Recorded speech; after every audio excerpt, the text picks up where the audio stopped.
กราบทักทายสบายดีเด้อสบายดีพ่อแม่พี่น้องหมดสุขสุขคนเนาะ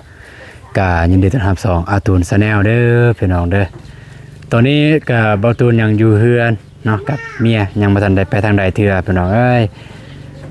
กับพอดีว่าสิเฮ็ดเวียกอยู่เฮือนนี่แหละก็แก๊กๆจักเล็กจักน้อยพี่น้องหาใส่ดิน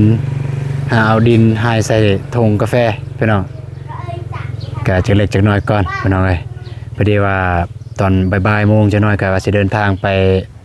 แถวปากซองพี่น้องกับบ่าววงเพิ่นว่าสิไปเบิ่งเบียร์กาแฟสิไปเบิ่งเบียร์กาแฟแถวนั้นพี่น้องเนาะเพราะว่าบางเทื่อก็จะได้ปลูกเลยปีนี้แต่ว่าย่านว่ามันบ่งามก็สิลองเสี่ยงเบิ่งพี่น้อง เพราะว่ามันใกล้ยามหมู่ปลูกกาแฟเลยย่านบ่งามแต่ก็สิลองเสี่ยงเบิ่งสิลองเสี่ยงปลูกเบิ่งพี่น้องเอ้ยนี่อันนี้เป็นของอ้ายของบ่ตูนเพิ่นก็ใส่ทงกาแฟนี่พาซะนี่ประมาณนี้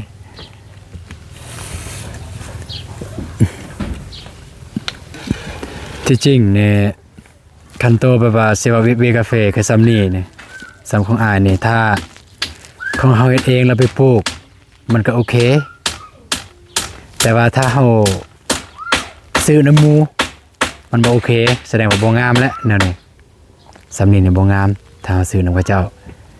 แต่ถ้าตัวเฮาเฮ็ดเองแล้วซ้ำนี่เฮาไปปลูกก็พอปลูกถ้ามันตายมันก็บ่ตายดอกพี่น้องเอ้ย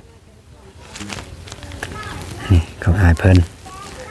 ของเพิ่นคักแน่ได้เพิ่นเฮ็ดนี่ป๊าดมุงด้วยอันนี้ อันนี้ของแม่เฮ็ดอยู่นี่ของแม่ของที่บ่ตูนน้องบองซอยใส่อันนั้นนั่นแหละนี่ของแม่นี่จักปลูกอยู่ใส่พี่น้องเพิ่นนี่กำลังเฮ็ดนี่เขาเฮ็ดตั้งแต่นี่กันใส่ปุ๋ยหยังก็งามเลยเนาะไปพี่น้องไปหาใส่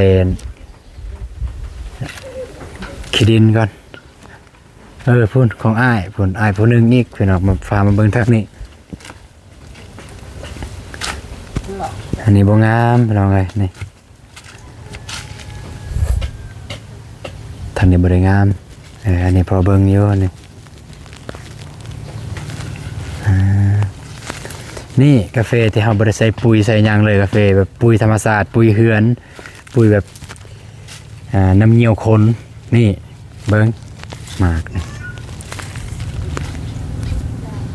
เพศผลปลูกนะมันไกลๆเฮือนเนี่ยสิมันก็งามเป็นจังซี่นี่แหละหลายปีเติบเลยนี่ตั้งแต่ปีขึ้นมา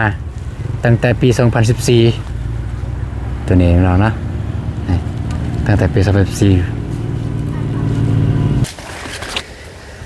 มาแล้วพี่น้องมา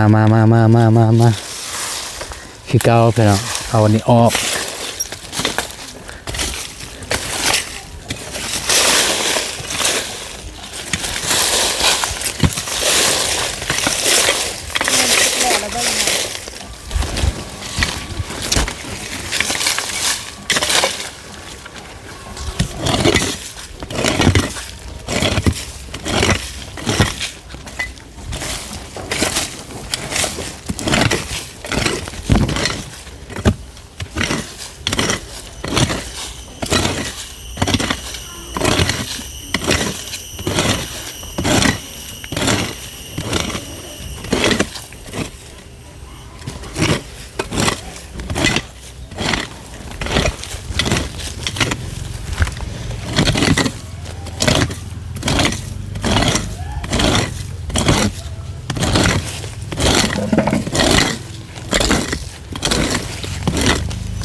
หมูจนรวยเลยพี่น้อง เฮากำลังโอ้ตายแล้ว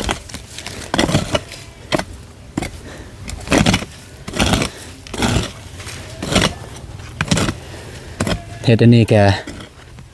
บ่ได้ปลูกปีนี้ดอกเฮ็ดเผื่อไว้คันถ้าได้ปลูกปีนี้ก็ซื้อเอา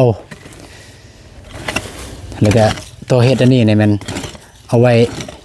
แทนเผื่อกกใดมันตายธรรมชาติของมันตายอยู่แล้วนะ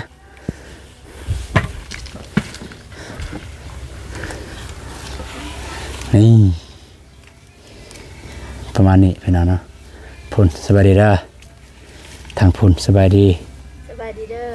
พ่อแม่พี่น้องเอาพ่อแม่ พ่อแม่พี่น้อง เลยสบายดีเด้อพ่อแม่พี่น้องเอฟซีเบิร์ดสุขุสุขคน อยู่ภายในหรือต่างประเทศแล้วก็คนอยู่ในบ้านเฮา น้องสลีน้องฮานแล้วมาก่อจังสันสบายดีพ่อแม่พี่น้องอยู่ภายในและต่างประเทศน้องสลีวะ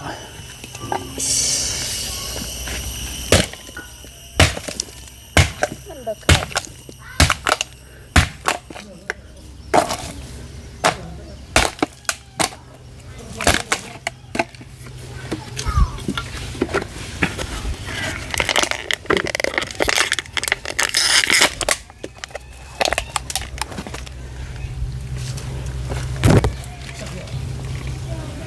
เอา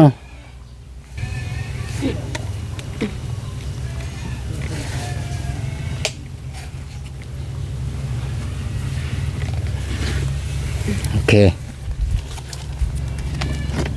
มันประสูงโพดบ่อันเด้ ได้เยอะ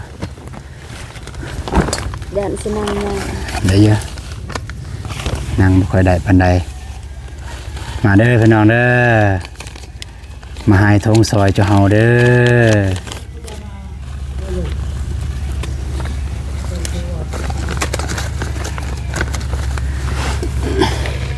มีพ่อแม่พี่น้องเพิ่นคอมเมนต์ว่าเพิ่นเป็นห่วงอะนะเพิ่นคอมเมนต์ว่ามันบ่เสี่ยงบ่ไปเฮ็ดดินเขาแบบจักหน่อยเฮาปลูกแล้วแหละเพิ่นสิเอาคืนว่าซั่นน้องบองคือเห็นแนวใด เพื่อนเฮาดินของพี่อ้ายหั่นบ่ แม่น เพิ่นบ่กล้าเฮ็ดดอกตกลงปานนั้น เรื่องกานี่กาสำหรับอายว่ากาแต่ว่าเพิ่นสิเฮ็ดอีกเรื่องหนึงเพิ่นสิเฮ็ดหรือบ่อีกเรื่องหนึงแต่สำหรับบ่ตูนคิดว่าเพิ่นน่าจะบ่เฮ็ดดอก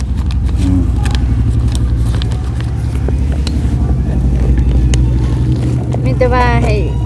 พี่น้องถ้าเบิ่งตอนต่อไปนี่แหละจนได้รับกาแฟ เอาเจอ ได้รับผล ได้รับก็จนได้รับผลบ่ธรรมดาเด้อพี่น้องเด้อ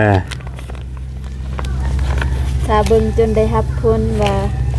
เจ้าของดินหั่นสิเฮ็ดแนวใด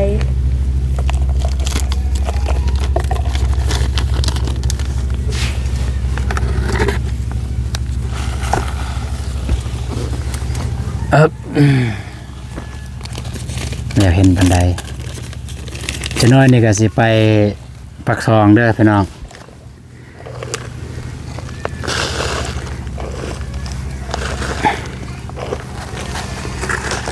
น้องเคยไปแล้วตัดเหยืองน้องบอง บ่ นี่แหละจักหน่อยกันสิไปแล้วแวะไปตัดเหยืองเลยอายก็บ่เคยกันตัดที่เขามักไปลิ้นนะ ใครสิพาไป เบาวง อย่ามีค่าเบียกเด้ เอ้าเพิ่นโทรหาเมื่อกี้บ่ได้ยินบ่บ่ตูนหาเบาวง อ้ายเอ้ยเพิ่นตั้งใจไปปักซองบ่หรือว่าแนวใด ไปหาเบียร์กาแฟไปซอกซื้อเบียร์กาแฟ และอ้ายเพิ่นก็สิซื้อเบียร์กาแฟคือกัน แม่นแต่ว่านี้เฮาก็ไปเบิ่งก่อนเอาไปเบิ่งว่าคันมันโอเคเฮาก็จองไว้เลยนะขุดกันขุดแล้วก็จึงไปเอา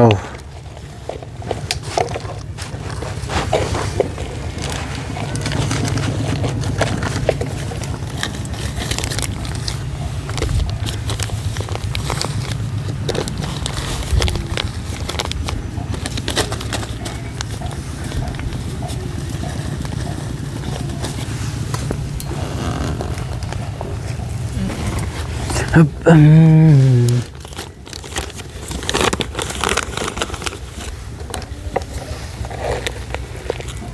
ที่จริงอยู่บ้านเฮาก็มีหมู่ขายเบียร์กาแฟแต่ว่ามันบ่งาม แล้วเฮามันบ่ได้ใส่ปุ๋ยนะ พุ่นอายไปเบิ่งอยู่พุ่นเมื่อวานเนี่ยอายก็ ใคร สอบ ทาง เบิ่ บ้าง นอื่นน่ะแม่นเขาใส่ปุ๋ยฉีดด้วยน้ำยารักษาดีบ้านเฮานี่ธรรมดา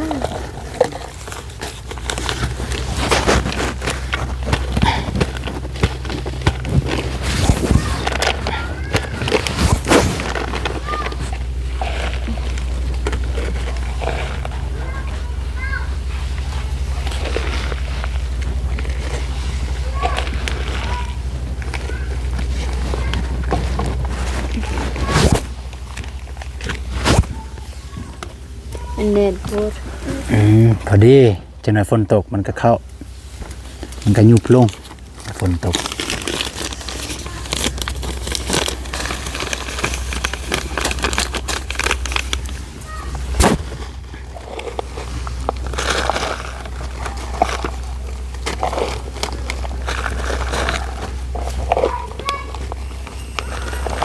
รวม65ถุงจัง มือละ65ซั่น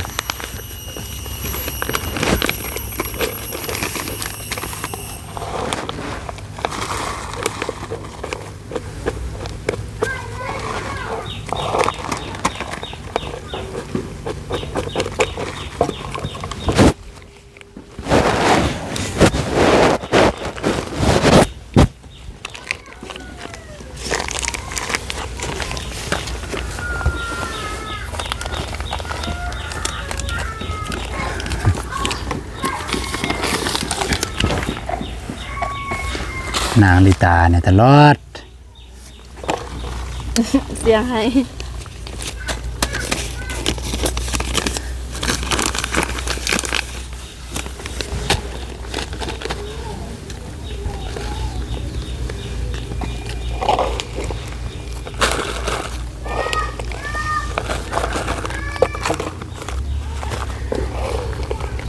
เพื่อนก็บ่ทันได้ดำเนินโอ้ยพี่น้องเอ้ย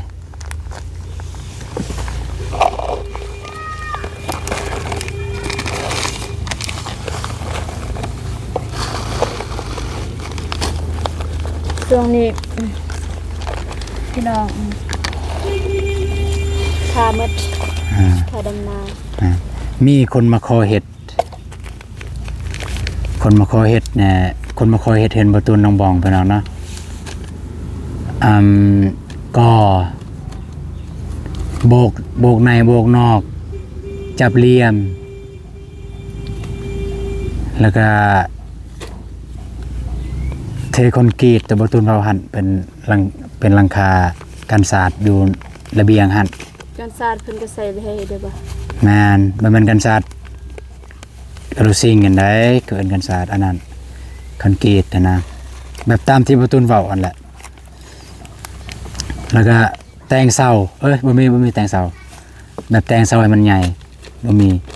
นอกจากนั้นมีเพิ่นเอา30 ล้านพี่น้องโอ้ยมีเงินดอกว่าทางกอได้หันทางกอทางโบกในนอกเลย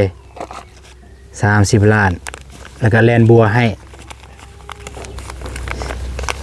แต่ไม่เงินนี่ยักจางอยู่ให้มันแล้วเลยซะประตูน้องบองก็สิได้ไปอยู่หันบัดแล้วสบายบัดนี้กันแล้วเนี่ยทีมงานมากอะเราก็ได้ต้อนรับแบบเต็มที่แม่นบ่ เลย กันทีมงานมาบ่ว่าแต่บ่เตียงบ่จังซี่แต่ FC พ่อแม่พี่น้องบ่เพิ่นจะมาเยี่ยมมายามเราก็ได้ต้อนรับเพิ่นอย่างเต็มที่แบบ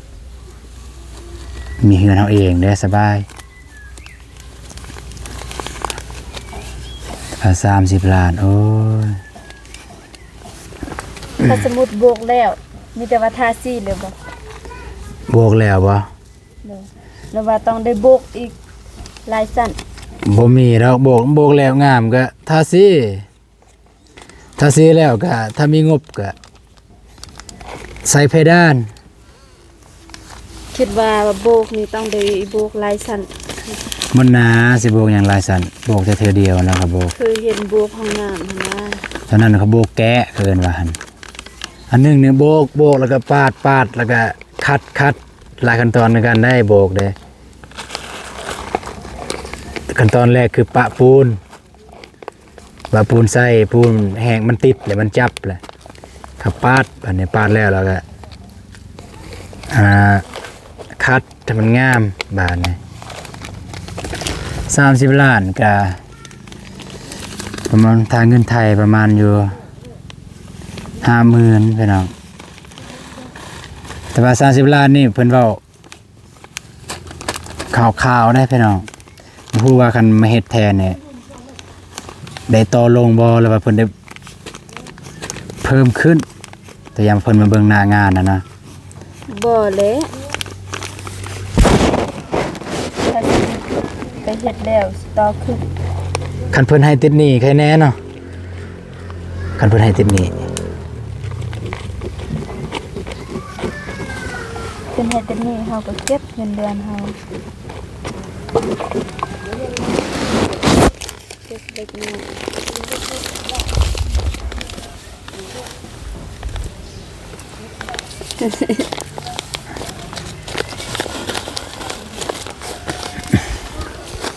แต่เพิ่นมาให้ติดหนี้ดอกคิดว่า คนรู้จักบ่เลยวันใด ผู้มาโบกกันเฮือนเขมรนั่นเด้ทีมงานนั่น เพิ่นมาโบกเพื่อนแคเมนเพิ่นเอาเท่าไหร่ 18 นั่นคือ18น่ะ ไม่ได้โบกบ่มีกอ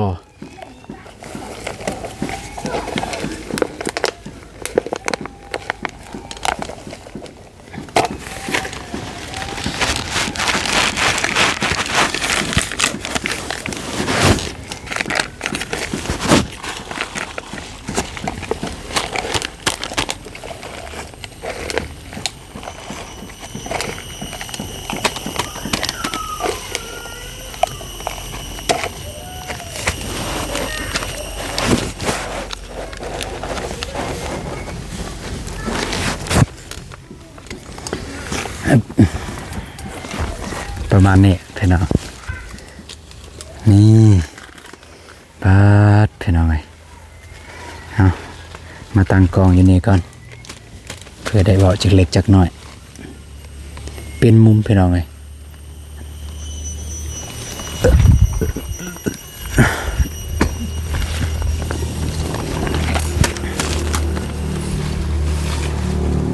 บ่เห็น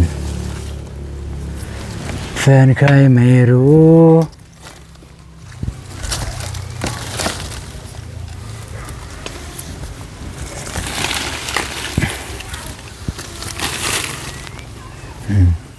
เป็นนายฮักกาแฟ จะหน่อยฮักกาแฟจะหน่อยกูกาแฟฮักเด้แม่มาแล้วลองบอกบังสบายดีเด้อแม่ลอง เพิ่นบ่สบาย ฮะ เพิ่นบ่สบาย บ่สบายตลอดนั่นแหละแม่ยามใดก็บ่สบาย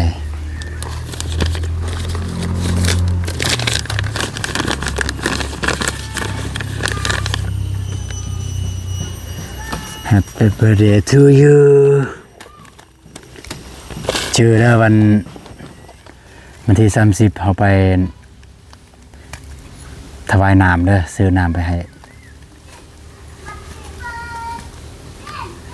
พระอาจารย์ นุ่งพันค่า โอ้ยเอาไปเองก็เป็น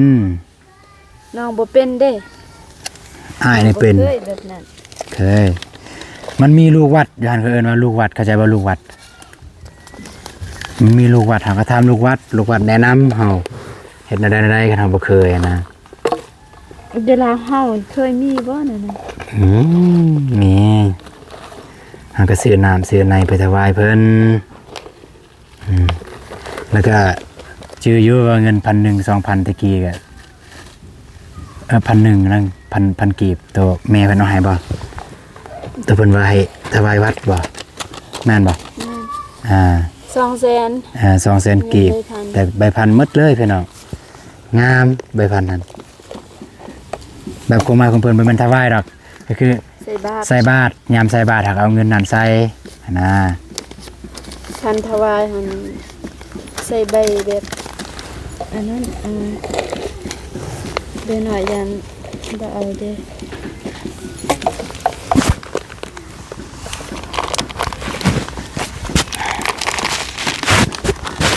วันที่30วันเกิดเมียพี่น้องมาตุนโอ้ สิเตรียมหยังบ่ ฮะ อายบ่สิได้เตรียมหยังมีหยังเลยมันแต่เพิ่นเพิดแล้วสิซื้อไว้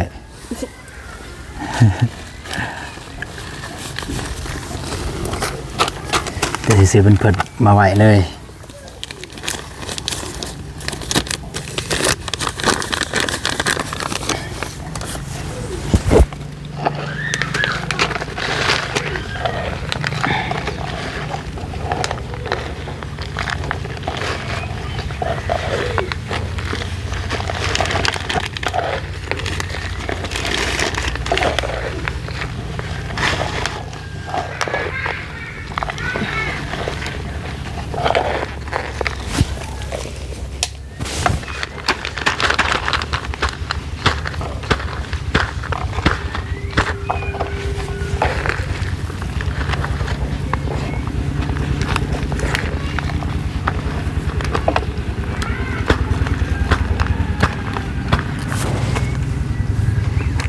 พูดอีกบ่ดิน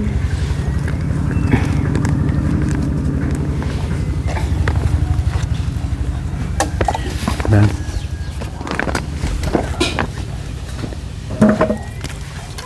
แฟนใครไม่รู้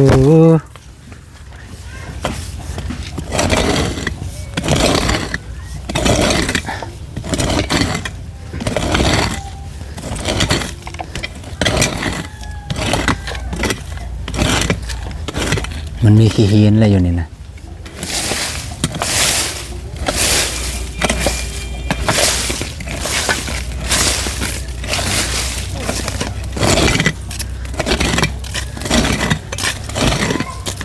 นี่เป็นค่าตัดต้องของคุณแม่ทั้งสามให้อันนี้ แมน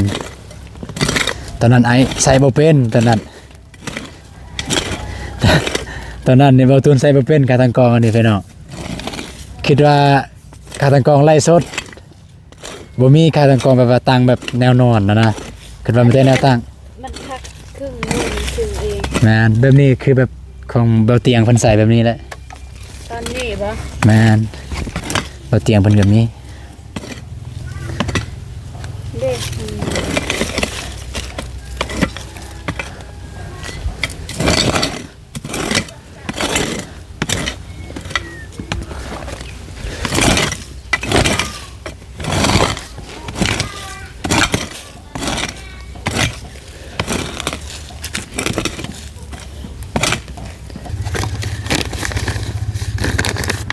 สิแล้วแหละพี่น้องเอ้ยฝนก็สิตกเลย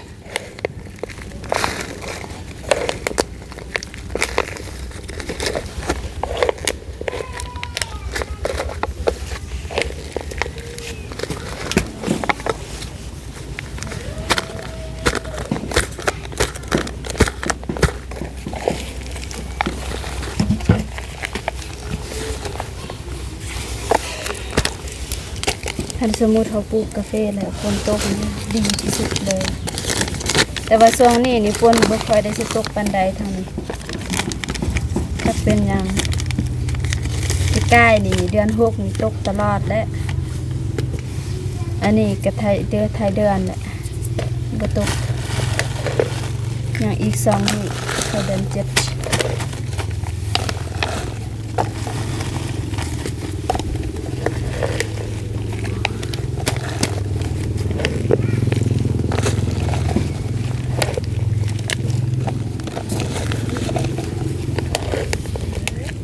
เฮ็ดขายนี่ก็ได้กำไรเบียกาแฟ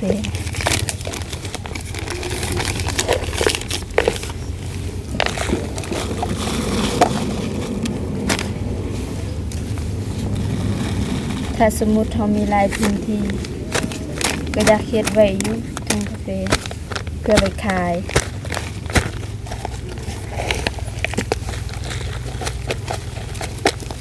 เฮาบ่มีดินเลยเฮ็ดไว้ขาย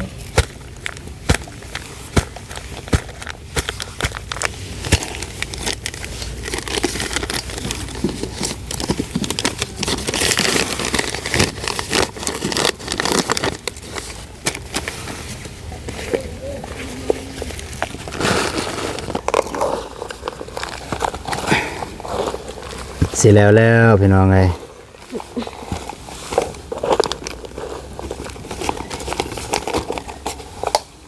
ที่จริงเนี่ยก็เฮ็ดกาเบียร์กาแฟนี่เ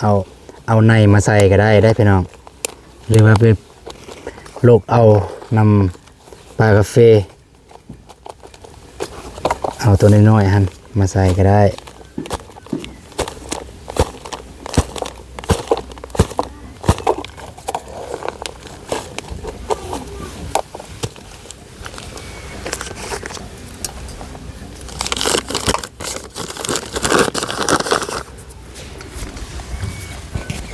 เสร็จไฟไหม้สิเบิด มันแม่นเบิดแต่โดนแล้วล่ะ ยังมันกำลังเตือนอยู่นี่เอาน้องบอมียังอยากเว้าบ่เอา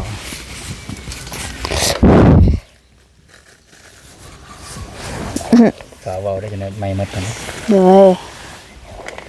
คือ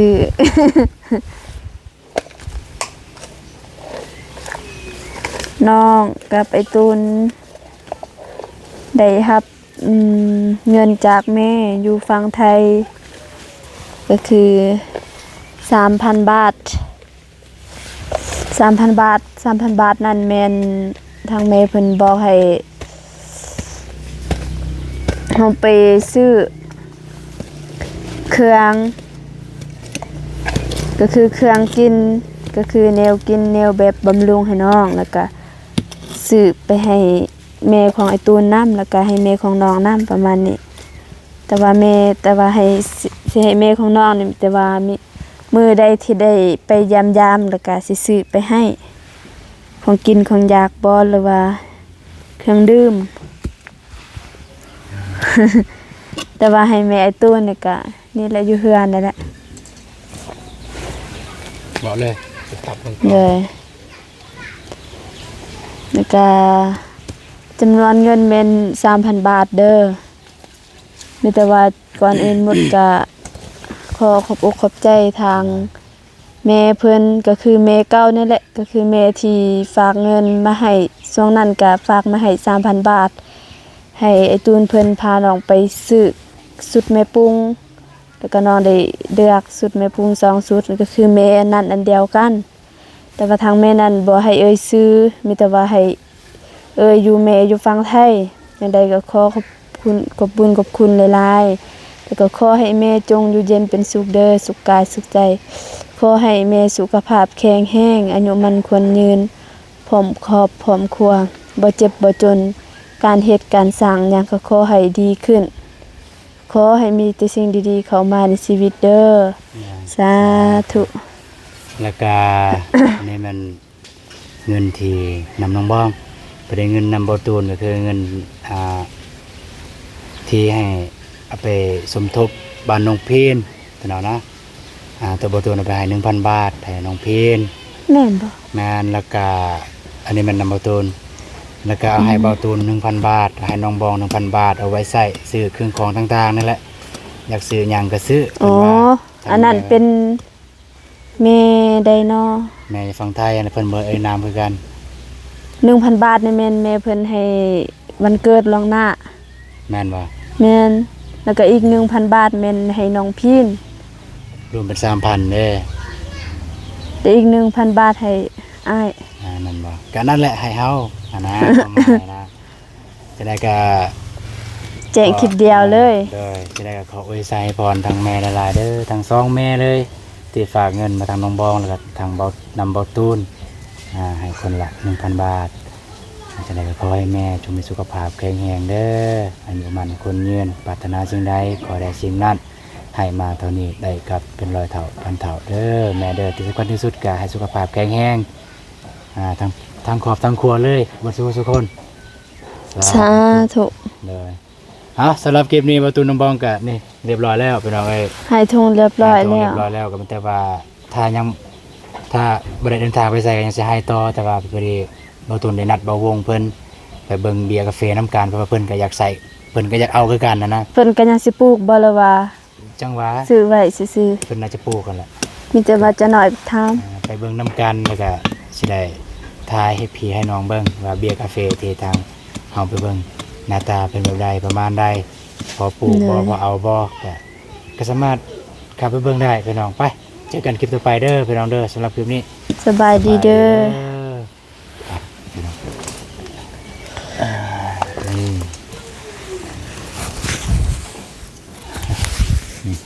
เห็นหรออยู่นี่มือจังซี่นี่ก็เกือบร้อยแล้วได้พี่น้องนี่เกือบร้อยธงแล้วเด้อนี่